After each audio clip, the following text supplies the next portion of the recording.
Oh, on today's episode, we are going to cover a topic that I think is really challenging for people. They know that they could benefit from it, Yes. much like exercise. Yes. But the actual practice of doing it is hard to wrap your head around, and that's meditation. And I know you, Monique, have a regular meditation practice, and you have credited this practice with so much in your life of coping, succeeding. I just know that it's been really foundational for you. So today we're going to talk about your practice and how people can have a meditation practice. And I'm just excited to learn something. I feel like I have done it at certain times, but I have not established a regular practice. And so I'm just really looking forward to diving deep into the topic of meditation. Wonderful. So let's go, Monique. Welcome to Heart and Soul, the podcast where we empower and inspire women to lead their best lives, harnessing the power of their hearts and souls. We are Mariah And Monique. your hosts and guides on this journey of self-discovery and personal growth. In each episode, we will dive deep into topics that matter most to you, from self-love and confidence to career development, relationships, and everything in between. We believe that every woman has a unique strength and inner wisdom waiting to be unleashed.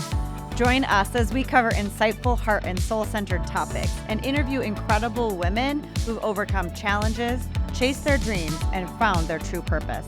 Through all of this, you will discover practical tips, strategies, and real-life stories to help you navigate life's twists and turns.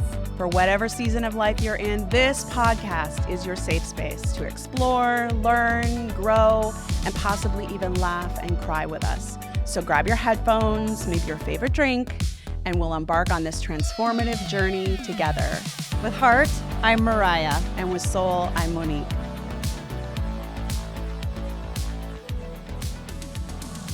So yes, meditation. I've had a long time meditation practice, but that said, long time meaning like 20 years. I mean, that's a pretty long time. 15, so yeah. it's legit. But some people, like, I swear they're born and they like just sit in lotus pose. That's not me. I don't think there's that many people. Okay, that's the case. Well, maybe not in our culture. At least. Yeah. But one of the things I really like to do is demystify meditation. Yeah. For my clients, and just I want it to be easily accessible because it has been, as you said, such a benefit for me in my life. And So first of all, what is meditation, right? I wanted to look up the actual definition of meditation so we could understand, like, what is this, right? Like, we all have probably preconceived ideas and notions about what it is, but what it is actually, it's a practice. So it's not a job. It's not like, oh, I have to. It's a practice, meaning like an obligation, right? Well, it's never going to be perfect because when you practice something, right, like, it doesn't have to be a certain way. So I like to say, practice. We're practicing. Yeah. Does that make sense? I think that really is helpful to wrap your head around. That it's not. I'm doing this. I'm practicing this. Yes. Like, I'm always in pursuit. I'm just learning this, and that is forever. Okay. Like, it's not like I have arrived. Right. It never becomes like you're an expert at it. You're always practicing it. Because I think when you're in practice mode, you don't have expectations. When you have expectations of meditation or what you think it should be, I think that's when we get in the way of our own practice. Our own opportunity with the tool. Yes. Yeah. So it is a practice of mindfulness, focusing the mind on a particular object, thought, or activity. And it's to train the mind for either attention or awareness and achieve mental clarity, emotional calm state. So it does a lot. Right. All that sounds wonderful. And we do, like, we work out the body, like you were saying, right? Yeah. This is like working out the mind. That's a good way to think about it too. Yes. Yeah. So we spend time on, like, going for walks or running or exercising to keep our bodies, in top shape, so that we age well, so that we feel well in our body. Meditation helps us feel well in our minds. Yeah, that's right. That's a really compelling reason to meditate. Exactly.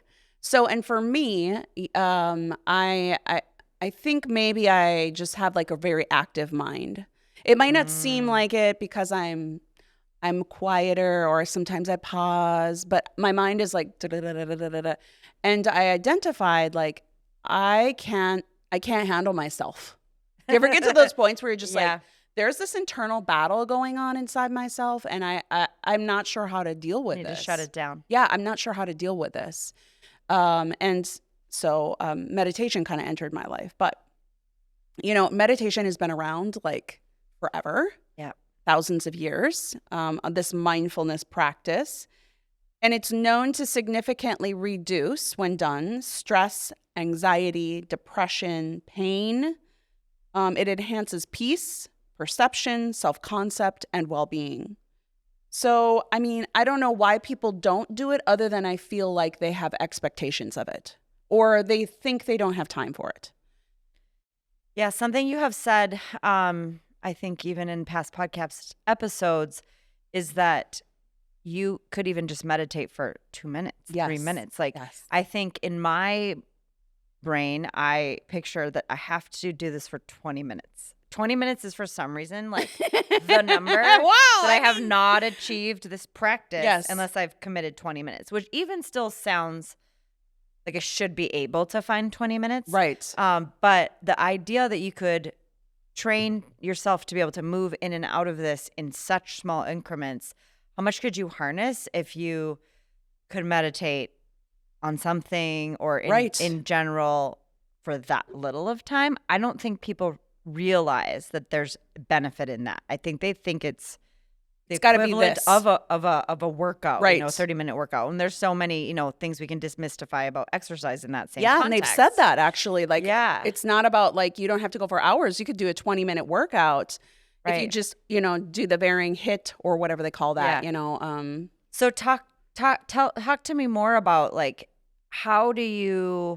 where do you start? What is somebody who's like, this sounds like it offers me all the things I need. Yes. Where do I even start? Right.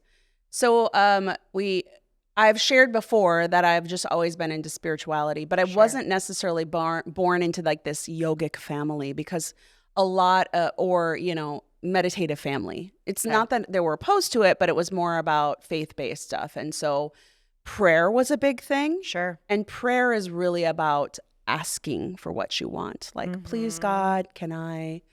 Where meditation is more about listening for things. So I kind of had started my life with prayer, right? Where I ask for help and guidance, which I am not opposed to prayer. But it wasn't until I think I was like in my 30s when I was like, I'm not sure what to do. I need to listen. And you can listen to outside sources, but really we know our own intuition and our own like wisdom, our own inner wisdom. Yeah. But when do we ever listen to it? It's so easy to drown it out. Right. Especially with TV, phone, life, like kids. Yeah. It's very easy not to listen to it. Yes. But the most important thing would be to listen. Yes. So I was at one of those points in my life, and I can only really share my story, right? Because I think I'm pretty normal. And so I share my story not because I want to normalize it. Sure. Right. And I want to make it feel accessible. So I had just this active mind, couldn't focus. So I had read somewhere, or I don't even know. I think this was before YouTube was even a big thing, on meditating on a pen. Like you could just sit there, look at the pen, look at an object for a little bit, and just try to let your mind just be calm. And I found a journal not that long ago, the first time I meditated, and I was like meditating on a pen. I'm like, for God's sakes, I can't even meditate on a pen for a minute. You were journaling saying like, I can't believe I can't meditate on a pen. Yes, like I've got to get my mind like, like I've got to get a handle on this. It is running away from me. It was talk about something that was just not my friend. Yeah. When I look back at all my journals, I'm like sad because I was just not my own best friend because my thoughts were so negative and so harsh on me. There was a harshness there, and I knew I needed to soften it, and I didn't know how. And I just found, I think I had an inkling that meditation was the thing. So I start with this pen, and anyone can do it. I just put the pen there, and I was like, all I'm going to do is just breathe and focus on the pen. And any thought that comes in, I'm just going to notice. And, within like a minute, it was like 20 million thoughts. Right. And I'm like, whoa, Wow. whoa, we got a lot going on here. And so I just kept at it, not consistently at all. I found some videos on yoga, and I would do yoga. And at the end, we would breathe and just sit and be. After you're working out the body is calmer so that the mind is a little bit more clear. And I would just kind of start working at trying to be in stillness, because you and I are both habitual doers. Yeah. We have a hard time with the stillness. It's uncomfortable. Yes, because we have so many things we want to accomplish in our lives. I feel like you and I both have a similar creed where it's like we're hungry for life. Absolutely. Like all of the things of life. Just want to do it all. Yes, all the time. Because it brings me joy. Yes. Yes. Like, not because I feel any like obligation or I'm chasing anything other than like things just really, a lot of things bring me joy. Yes. I don't want to not experience that. Yes. How can I do it all right here and right now at the same exact time? And, so because we are habitual doers, and I'm a habitual doer, sitting in silence and sitting in stillness for a while is challenging. So I would try it, get frustrated, but sooner or later, eventually trying it enough, I seem to like, oh, this isn't about actually like censoring or being hard on myself about the thoughts. It's just about sitting here and just noticing and allowing. So then I went to a class with one of my girlfriends about what actually are we trying to achieve in meditation, right? Like, because I'd been doing it for a while, but it's just like, okay, I can breathe. And then I'm like, I can focus on the breath, and I do feel better. I feel like meditation is kind of like you throw a pebble into the lake, and the ripples that happen, you don't know where they end up, right? Right. It could create a big wave somewhere else. You don't. But if you do it in the morning, which I was trying to do, I felt better. But like, there's got to be more to it than just, and maybe not. I didn't know. So I went to this thing with my girlfriend. I think Deborah Adele. She wrote the Yamas and Niyamas, a book. She's a local yogi from the area Duluth where we live. Okay. And she said, from her understanding, her vast training, many, many years, is that what we do when we sit in meditation is we're sitting there and we're allowing the thoughts to just come, and we're allowing them, and we're allowing them. And then we train the mind to actually, like you're training a muscle, sit there long enough. And it's like, oh, wait, we don't need to have thoughts. So like when you first start working out, you're like, okay, I'm doing this. The muscle is sore. But after a while, the muscle kind of gets to it, and you need to either up the weights or something so that you can have more resistance there. So what's happening with the mind is, after a while, at first it's like, oh, we're sitting still. I should tell you what to do. I should entertain you. I'm used to having to entertain you all the time. Like, that's the mind thinks that's its job. But after a while of sitting in stillness, it's like, oh, I don't have to entertain. Like I actually cannot entertain, because all the thoughts have run. And now we're getting to this, like, it's almost like how she described it was like a lens. There's all of this stuff on the lens, all of the to-do list, all of the things in life. Oh. And once the to-do list and all of the things have been kind of quieted, the lens becomes clear. And on the other side of the lens is our soul. Ooh, you just gave me the total chills, all the feels. Right. And I might be like paraphrasing. I might not have gotten it right, but this is how it means to me, right? You clean the glasses. You think about somebody with really dirty glasses, or my windshield on my car. Yes. And I clean that, and all of a sudden, like, so much becomes clear. Yes. You can see where you're going. Yeah. But it takes a practice of cleaning that lens. Yes. And that's what meditation does. It's going to get dirty from life. Yes. Can't help it. And also to expect it to be like, I got the thing, I know how to do the thing right off the bat, is just not going to work because you haven't worked out the muscle before. We know, like, when you Yeah, work the out the mind is a body muscle. the first time, for like months, you're like, I hate life. I can't walk up the stairs because I did these stupid things gonna called hurt. squats. Yeah. Life sucks, you know? And Yeah. so it's the same sort of with meditation, in the fact that you're just like, this is dumb. I hate meditation. I can't sit and meditate on a pen for 1 minute. What the heck is the matter with me? Yeah. Instead of like, oh, this is just a practice that takes time to train my mind, the muscle to understand, to like release the thoughts, get them out of the way, get the chatter, the chitta, all of the things out of the mind, and then allow myself to have this clear windshield. Mm-hmm. And then the soul communicates. Awareness drops in. Information drops in about clarity, drops in about your life. Yeah. What do I really subconsciously know about what I want, how I feel? You make space for it. Yes. Yes. I'm like, can we pause this podcast? I need to go meditate on something real quick. I know, right? Like, when you realize that exists, the ability to get there, suddenly it changes your, like, my interest in it and making time for it. Yes. Right? Like, it becomes a the priority. Benefits become a priority because you realize all this that I'm trying to figure out and ask for advice on, and I haven't actually done the one thing that's most important, which is let my soul speak to me about what it really wants. Yes. And it is similar to, like, the driving analogy. Like, you clean your windshield, like, you can actually see where you need to go.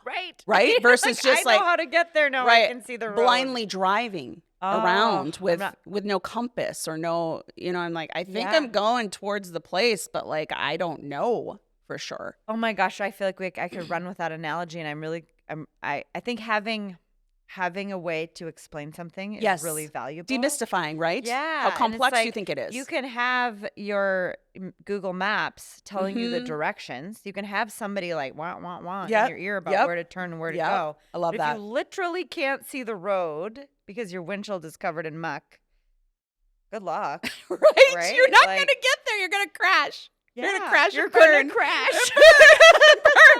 Oh, I love it. I love it. This is really helpful for me. And I'm not, I mean, I've meditated. I've tried this thing. Yes. But I hope that people listening can wrap their heads around, like, oh wow, this is the how, or the why. Why would I do it? And then, like, you have to start somewhere and build the muscle.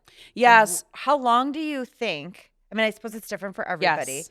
But is there kind of an expectation of, like, maybe I'll get it after so long, right? So that you have a measure of, like, keep trying, or is it different for everybody? I do think it's different for everyone, but I do think it's actually what you, how consistent your practice is. Okay.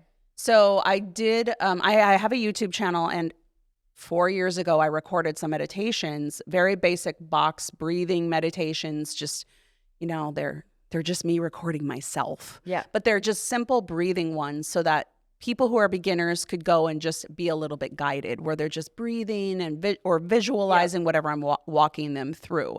So if you were to do, I always tell people when they come to me for coaching and they're like, I need a practice, I need to learn how to meditate.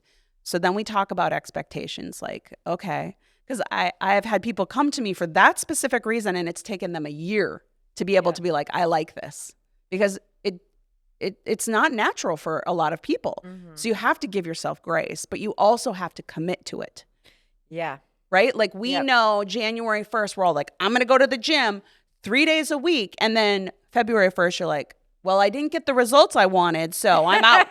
Yeah. It's the same. Yeah. So that said, you have to probably commit to it. So what I like to say, like, okay, well, what could you do? Could you do 3 minutes, 5 minutes, 3 days a week? Oh, that's a lot. Okay, let's start with 2. Think about that. Like, 3 minutes. Yes. In your day. Yes. Is a lot. Yes. For yourself. Like, yes. Put something in the microwave. Meditate. Like, 3 minutes. Yes. So even just saying that out loud makes it seem ridiculous that we. It does, but I mean, block it out. But it is true. It's true. I'll be real. Like, this is what happens, Yep. right?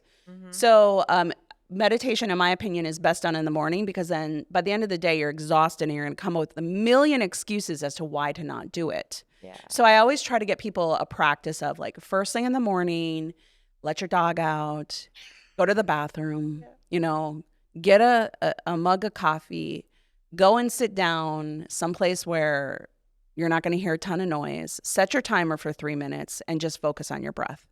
Do one of my videos if you want. There's tons of Insight Timer, Calm app, tons of apps where you can just do a guided meditation and just try 2 or 3 days a week for a month. That's a question I want to pause on. Guided meditation. Yes. Do you feel like that is a good way to ease yourself into the practice by using that? Because I have the Insight Timer app, and yes, I find myself like, okay, I'll go get a guided meditation for 12 minutes and I can do that. But does that actually give you the same benefit of totally clearing the mind? Because sometimes I find myself like more focused on what they're saying. Yes. So I think in the beginning, to start training the mind, it's more about just doing the thing. If it gets you to do it, then there's nothing wrong with it. Once you kind of get this level of like, I think I could just do this without the thing. Yeah. Without the guided meditation. I think I could. Then you probably are ready. Okay. But until then, just like if you could say, I'm going to do this Monday, Wednesday, Friday, first thing when I wake up, I'm going to do this thing for 3 minutes and I'm going to use Insight Timer and I don't care. Yeah. Like, good for you, because you are committing to a practice that is going to support you through your day. If at some point, though, after doing it for a month or two, you're like, okay, I can't seem to find one I like. I kind of think maybe I could just sit in silence now for like 3 minutes. Try it. Mm-hmm. Try it. I kind of think that might be where I'm at. Yes. And you might be ready for that, you think? Yeah. And maybe like, or only just music. Yeah. Like I kind of like something that drowns out the other noises. Yes. Like the street or whatever. Doesn't make me focus on words or. So just like mantra music is great. Voice. Yes. Like sometimes I'm like, oh, I can't listen to that one. Their voice bothers me. Yes. You know? So just like thinking about myself, I think I'm ready to move from that guided meditation to just mantra music or like something very nondescript in the background and nondescript. Oh, love me some Enya. Why not? Yeah. But that's like really helpful to think about. If you've been doing the guided thing for a while, because that's accessible, where do you cross, over into not needing that? Yes. Because not needing that also makes accessing meditation. It's like, well, I don't have to only be with my phone in a place with the app. Like, right. No, you don't. Can I just go and lock myself in a closet and meditate for 3 minutes? For sure. Like, for sure. I think that's a helpful thing of demystifying. Make it that easy. I have to be in this very specific place. Yes. Because now it's like, well, I'm not there, so right. I can't meditate. I can't go to the meditation center today. I can't. Right. So it's just not going to happen. Center. Yeah. Yeah. So I think that would be a great next step. There are there are as many meditations out there as there are probably grains of sand. There's just there's just so many meditations.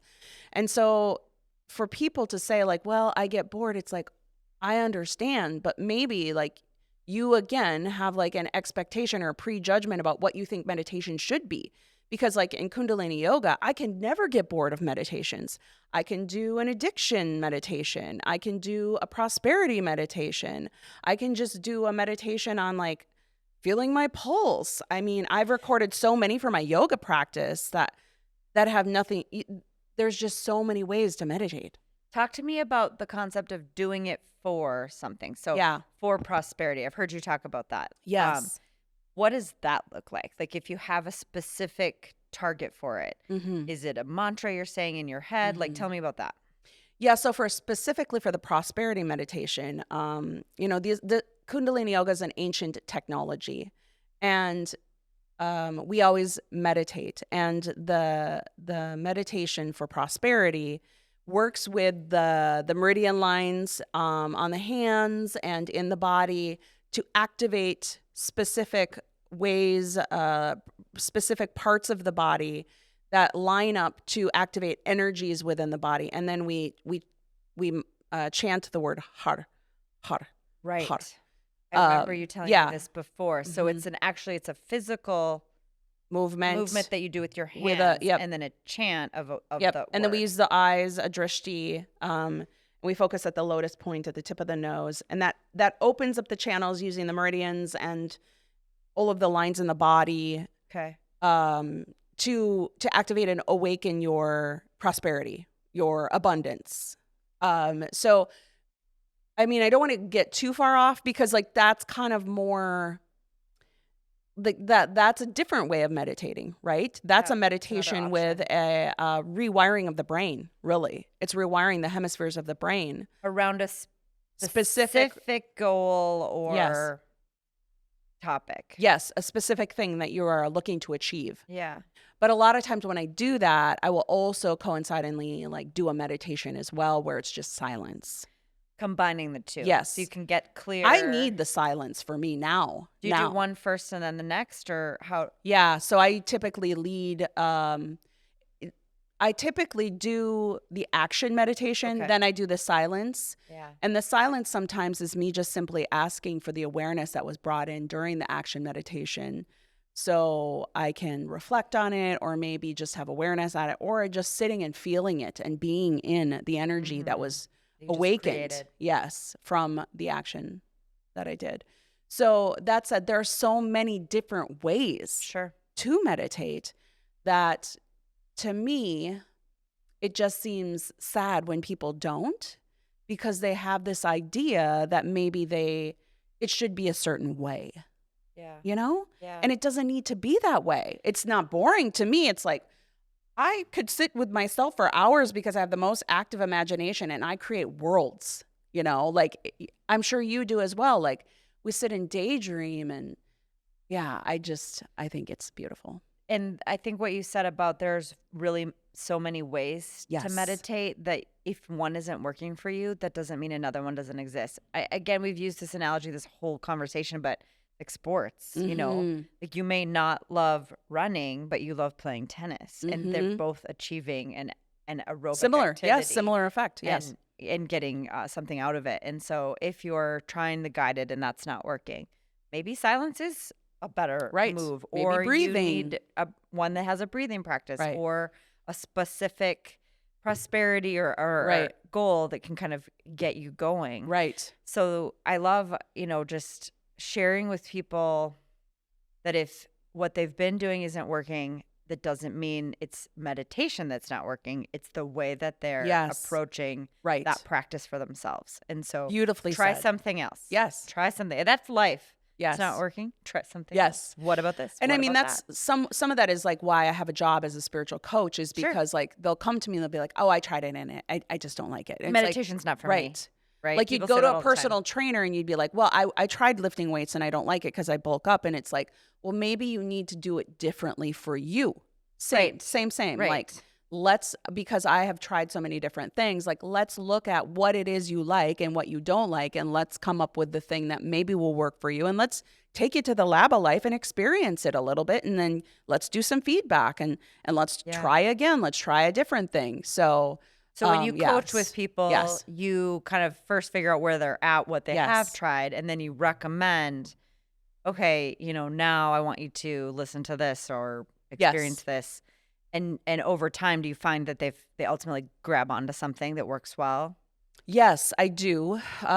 Some people really struggle though. I'll be completely honest.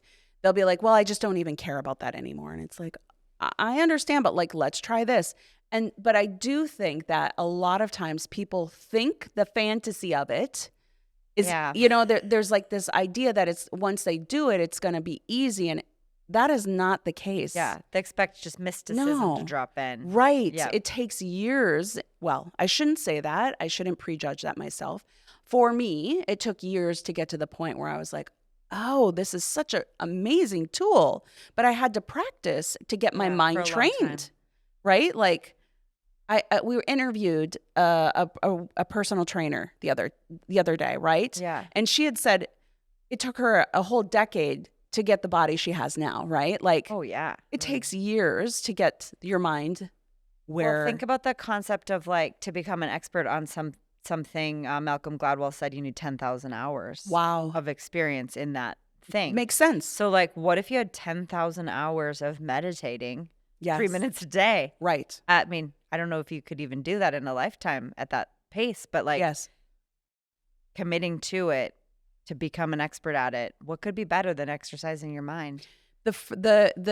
Absolutely well said. The year that I achieved the greatest results was the year I committed to meditating no less than 3 to 5 minutes a day, 5 days a week. Okay. So Monday through Friday, every single day for 3 to 5 minutes, I committed to it and I did it. So for an entire year, I did that. And now I'm just like, oh, I haven't meditated in a while. I really need to get back at it. It's like a runner.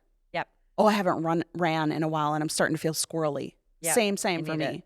For meditation is totally that thing where if I don't meditate for a while, I feel squirrely. I don't feel balanced. I don't feel right. My mind starts. Yes, it starts creating stories. It becomes unhealthy. Yeah. I don't see things clearly. I see them through my own lens of my insecurities. And so for me, meditation just it breaks the fog. It cleans the glass. I love that. We're gonna roll with that. Okay, I love the analogy of cleaning the glass. We're gonna roll with that. Well, I feel like this is it's been helpful for me. Good. And I was excited to talk to you about this. Good. And I hope that the people listening take something away from this and just your own experience with meditation, demystifying it, right, and ultimately making it something that is both achievable, accessible, and like curiosity. Like I hope that people having listened to us today have a curiosity about trying it for themselves and developing a practice of meditation. I know I need it. I've got things rolling around in my brain right now, and I've said like 3 times this week, like I just need to sit with it. And so I'm going to sit with it. We'll see what happens. We'll see what drops in. So great. Yeah. Thank you, Monique, for sharing on this topic today. Absolutely. It's my honor to share. Cheers, friends. You've just finished another episode of the Heart and Soul podcast. We hope that you've enjoyed the show. And if you've loved it, we would love if you'd leave us a 5-star review on whatever platform you're listening. You can find links to leave that review in the show notes, where you'll also find other resources that we reference on our show. And if you think a friend could find value in today's episode or any future episodes, please share this episode with them on social media. This is one of the only ways the podcast can organically grow, and we just can't wait to connect with you and all of your besties. You can also find Monique and I on our many social media platforms or our websites, and we're going to leave links to those in the show notes as well. Thank you for listening. We look forward to sharing our hearts and souls with you again next time. With Heart, I'm Mariah. And with Soul, I'm Monique.